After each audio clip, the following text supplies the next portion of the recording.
साहित्य ज्ञान चैनल में आप सभी का स्वागत है। जिन छात्रों ने अभी तक चैनल को सब्सक्राइब नहीं किया है वे सब्सक्राइब कर लें और बेल आइकन को प्रेस कर लें, जिससे चैनल से जुड़ी हुई सूचनाएं आपको समय से मिलती रहें। प्यारे छात्रों, आज मैं आपको वसंत भाग 2 के 19वें चैप्टर के शब्दार्थ और प्रश्नोत्तर लिखाऊंगा। इस चैप्टर की व्याख्या मैं आपको पहले ही समझा चुका हूं। जो छात्र अभी तक व्याख्या वाला वीडियो ना देखे हों तो वे हमारे साहित्य ज्ञान चैनल की प्लेलिस्ट में जाकर के वीडियो देख सकते हैं। छात्रों, अपनी अपनी नोटबुक निकालिए और लिखिए आश्रम का अनुमानित व्यय। इसके बारे में आश्रम का लेखा जोखा बता रहे हैं मोहनदास करमचंद गांधी जी। छात्रों, शब्दार्थ लिखिए। देखिए, कुछ कठिन शब्द यहां दिए हुए हैं, उनके अर्थ आपको लिखने हैं। जैसे अनुमानित, अनुमानित मतलब होता है अंदाजा लगाया हुआ या लगभग। संस्था मतलब होता है बच्चों आश्रम। औजार, हथियार, मासिक, महीने का। बोझ, बोझ मतलब होता है भार। चौका, रसोई घर। ख्याल, अनुमान।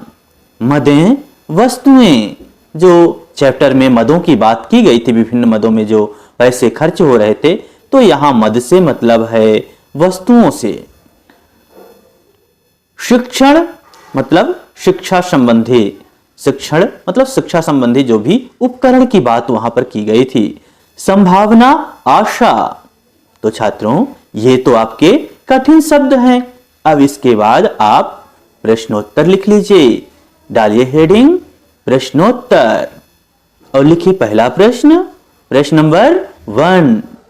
हमारे यहां बहुत से काम लोग खुद नहीं करके किसी पेशेवर कारीगर से करवाते हैं, लेकिन गांधी जी पेशेवर कारीगरों के उपयोग में आने वाले औजार छेनी, हथौड़ी, बसुले इत्यादि क्यों खरीदना चाहते हैं? छात्रों, आप देखे होंगे कि आपके घर परिवार में जब कोई कार्य होता है तो अधिकतर होता यह है कि जो उस कार्य को करने वाले पेशेवर लोग हैं, जैसे कि मान लो जो घर बनाना है तो हम घर बनाने के लिए मिस्त्री को बुलाते हैं। घर में जब हमारे यहाँ कोई देखिए दरवाजे खिड़की लगते हैं तो हम बढ़ई को बुलाते हैं, लेकिन महात्मा गांधी ऐसा नहीं कर रहे हैं। जब वो आश्रम बनाने के लिए देखिए छेनी, हथौड़े, बसुले ये सारे सामग्री वो स्वयं खरीदना चाहते हैं। इसके पीछे कारण क्या था? क्या उनके दिमाग में चल रहा था? किस कारण से इस प्रकार से वो चीजें खरीद रहे थे? ये आपको बताना है। चैप्टर जिस प्रकार से आपको समझाया गया था उसी के आधार पर आपको बताना है। तो उत्तर लिखिए, उत्तर डालिए। उत्तर में लिखिए गांधी जी हर छोटा बड़ा कार्य स्वयं करते थे तथा दूसरों को भी उसे स्वयं करने पर जोर दिया करते थे। उनका कहना था कि कोई भी कार्य छोटा नहीं होता, व्यक्ति को आत्मनिर्भर होना चाहिए तथा किसी भी कार्य को करने में संकोच नहीं करना चाहिए। इसके अतिरिक्त गांधी जी लघु एवं कुटीर उद्योगों को बढ़ावा देने के उद्देश्य से भी उपर्युक्त औजार खरीदना चाहते थे। तो बच्चों, आप समझ गए होंगे किस कारण से महात्मा गांधी इस प्रकार से औजार खरीदना चाहते थे। उसके पीछे रीजन ये था बच्चों कि जो भी इंसान, जो भी कार्य करने वाला इंसान है वो स्वयं हर कार्य को करे।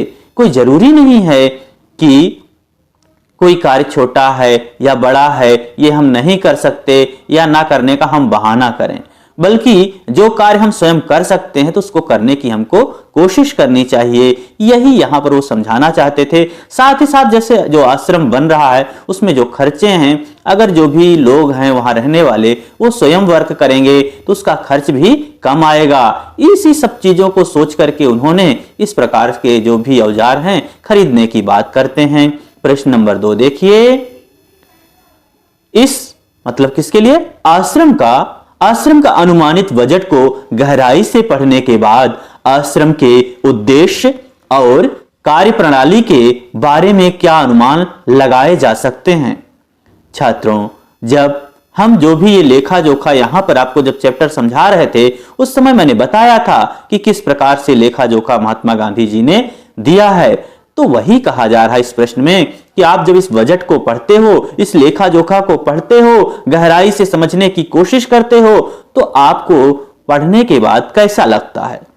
आपको क्या समझ में आता है कि इसके पीछे क्या उद्देश्य था, किन कारणों से ये सारी चीजें वो रखना चाहते हैं, इसके पीछे क्या रीजन था? आपको अनुमान लगा करके अपना बताना है। उत्तर लिखिए।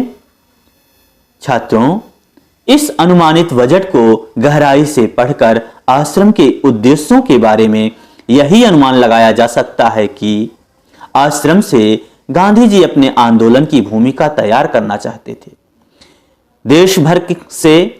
देश भर से उनके सहयोगी, मित्र तथा सेनानी वहां आकर उनसे मिलते थे, योजनाएं बनाई जाती थीं, सत्याग्रह की रूपरेखा तैयार की जाती थी। इतने बड़े उद्देश्य की पूर्ति के लिए आश्रम में आवश्यक वस्तुओं तथा यथेष्ट स्थान की आवश्यकता थी। धन की कमी के कारण स्वयं काम करने तथा खेती कर अन्न उगाने पर जोर दिया जा रहा था। एक उद्देश्य यह भी था कि नागरिकों में मेहनत तथा आत्मनिर्भरता की भावना को बढ़ाया जाए और एक कर्मठ भारतीय जीवन का निर्माण हो। आश्रम की कार्यप्रणाली श्रम, सेवा, स्वावलंबन पर आधारित प्रतीत होती है। छात्रों, जब इस पूरे बजट को हम पढ़ते हैं, समझते हैं, तो हमको समझ में आता है कि इसके पीछे रीजन यही था कि जो आजादी आंदोलन चल रहा था उसको कितना व्यवस्थित तरीके से चलाया जाए। एक ऐसा आश्रम बनाया जाए जहां पर सभी लोग आ सकें, सभी लोग रह सकें और योजनाएं बनाई जा सकें, जहां पर आसानी से अगर एक स्थान पर लोग हैं तो आसानी से कोई भी योजना बन सकती है, कोई भी बातचीत करना हो तो आसान होता है। साथ ही साथ लोगों के बीच में इस प्रकार की भावना का निर्माण करना कि अगर हम एक हैं, हमारे अंदर एकता है, तो हम कोई भी कार्य कर सकते हैं और यहाँ के लोगों को स्वयं कार्य करने के लिए अर्थात स्वावलंबी बनाने के लिए इस प्रकार के कार्य की जरूरत थी, इस प्रकार के आश्रम की जरूरत थी। इसीलिए महात्मा गांधी इस प्रकार के आश्रम पर जोर दे रहे थे। प्रश्न नंबर 3 देखिए। तीसरा, गांधी जी को आश्रम के लिए कितने स्थान की जरूरत थी? छात्रों, आपको यह बताना है। जब आपको चैप्टर मैंने पढ़ाया था उसमें मैंने बताया था कितने उनको स्थान की जरूरत है, आश्रम के लिए कितने उनको जगह चाहिए, खेती के लिए कितना उनको जगह चाहिए, ये चीजें आपको मैं उस समय समझाया था। उत्तर, आश्रम में आरंभ में 40 से 50 लोग रहने वाले थे तथा हर महीने न्यूनतम 10 अतिथियों के आने की संभावना थी। इनमें से कुछ के सपरिवार आने की आशा थी। अतः इतने लोगों के लिए 3 रसोई घर और 50,000 वर्ग फुट क्षेत्रफल में बने मकान की जरूरत थी। इसके अतिरिक्त खेती के लिए 5 एकड़ जमीन की जरूरत थी, क्योंकि इतने लोगों के लिए भोजन सामग्री खरीदना कठिन था। तो छात्रों, इसके पीछे कारण यही था कि जो आश्रम के लिए उनको जमीन की जरूरत थी कितना, 50,000 वर्ग फुट, और उसके लिए खेती की जमीन कितना चाहिए थी, 5 एकड़, क्योंकि वहां पर 40 से 50 लोग रहने वाले थे और लगभग 10 अतिथियों के आने की संभावना रहती थी। तो इस प्रकार से इतने लोगों की व्यवस्था के लिए हमको कम से कम इतनी जमीन और इतने वर्ग फुट में वहां पर मकान चाहिए और 5 एकड़ जमीन चाहिए। इस प्रकार से महात्मा गांधी जी कहते हैं। अगला प्रश्न देखिए, प्रश्न नंबर 4। गांधी जी कौन सा आश्रम स्थापित कर रहे थे? आपको यह बताना है कि महात्मा गांधी जी कौन से आश्रम की स्थापना कर रहे थे। उत्तर लिखिए। महात्मा गांधी जी साबरमती आश्रम स्थापित कर रहे थे। प्रश्न नंबर 5 देखिए बच्चों। गांधी जी ने आश्रम की स्थापना कब की? गांधी जी कब आश्रम की स्थापना किए थे? छात्रों, जब वे दक्षिण अफ्रीका से लौट करके भारत आए थे, तभी वो कहां पर, अहमदाबाद में आश्रम की स्थापना करते हैं। तो उत्तर लिखिए। गांधी जी ने आश्रम की स्थापना दक्षिण अफ्रीका से लौटने के बाद की। प्रश्न नंबर 6 देखिए। आश्रम में कितनी पुस्तकें रखने का अनुमान किया जा रहा था? कितनी पुस्तकें रखने का अनुमान किया जा रहा था? उत्तर लिखिए, आश्रम में 3000 पुस्तकें रखने का अनुमान किया जा रहा था। तो लगभग कितनी पुस्तकें रखने के बारे में बात चल रही थी? 3000।